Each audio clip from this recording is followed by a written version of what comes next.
আসসালামু আলাইকুম। আমরা আছি কুষ্টিয়া সদর উপজেলা বটতল বাদালিয়া গ্রামে। আমার পিছনে যেগুলো দেখতে পাচ্ছেন সেটা হচ্ছে বাড়িজিরা 1, বাংলাদেশের সর্বপ্রথম জিরা চাষাবাদ হচ্ছে এই গ্রামে। আর এই গ্রামটা ইতিমধ্যে মশলা গ্রাম হিসেবে প্রসিদ্ধ লাভ করেছে এবং রাস্তায় আসার পথে অনেক মানুষ দেখলাম ভ্যানে করে যাচ্ছে বা রিক্সায় করে যাচ্ছে। তারা বলছে যে এটা কি মশলা গ্রাম না? মানে খুবই ভালো লাগছে। এবং আমরা যে জিনিসটা দেখছি রাস্তায় দুই ধারে আসার সময় মশলা একটা আলাদা একটা গ্রান খুবই ভালো লাগছিল। আমার বরাবরই মাটির গ্রান ভালো লাগে, তার সাথে মশলার গ্রান যুক্ত হয়েছে এক অন্যরকম অনুভূতি। তো আসেন আমরা যে সর্বপ্রথম জিরা যে বাণিজ্যিকভাবে চাষাবাদ শুরু করেছে শওকত মণ্ডল ভাই, আমরা শওকত মণ্ডল ভাইয়ের সাথে কথা বলি।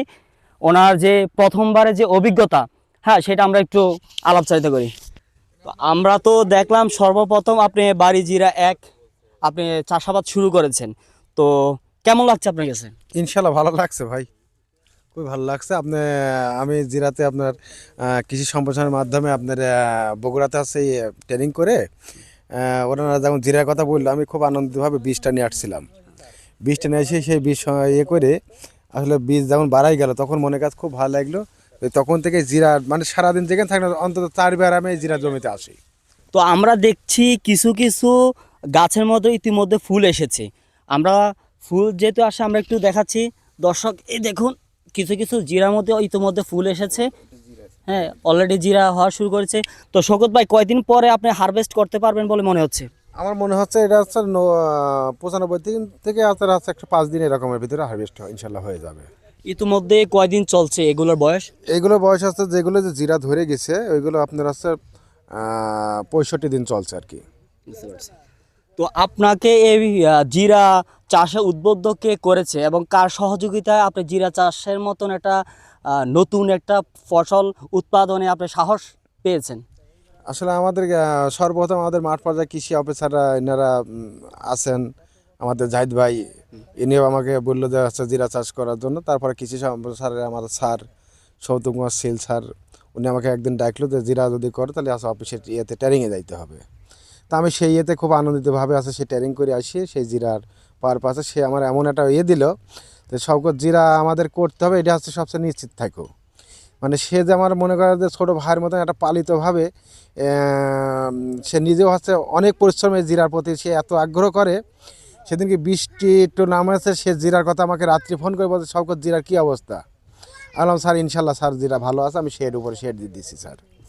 সে খুব খুশি মনে আমাকে পরে যাক ডিসি স্যার আসে, ডিসি মহোদয় আসলো, আমাদের ডিডি স্যার আসলো, ইওনো স্যার আসলো, আপনার এসিলান স্যার, বেশ খুশি মনে ওনারা গেছে। আমি ওই দিন থেকে আরও উৎসাহিত বেশি হয়েছি।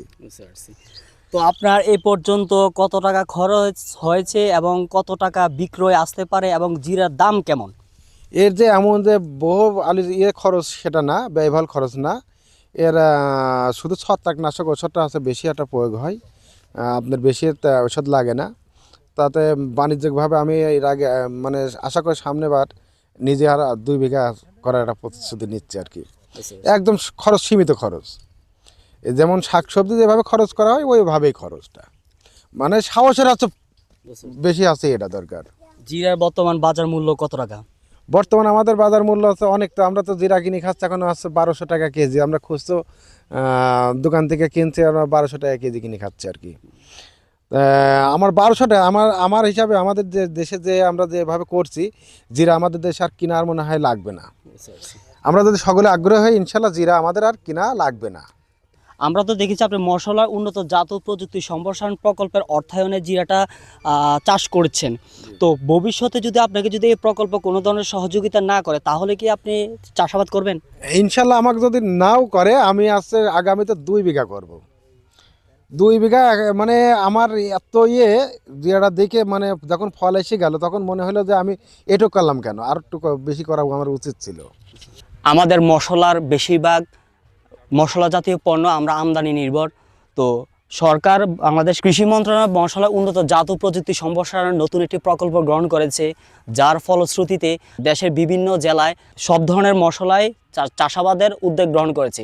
আশা করছি এই প্রকল্পটি বাস্তবায়িত হলে দেশের মশলার যে চাহিদা অনেকটাই দেশীয়ভাবে পূরণ করতে সক্ষম হবে।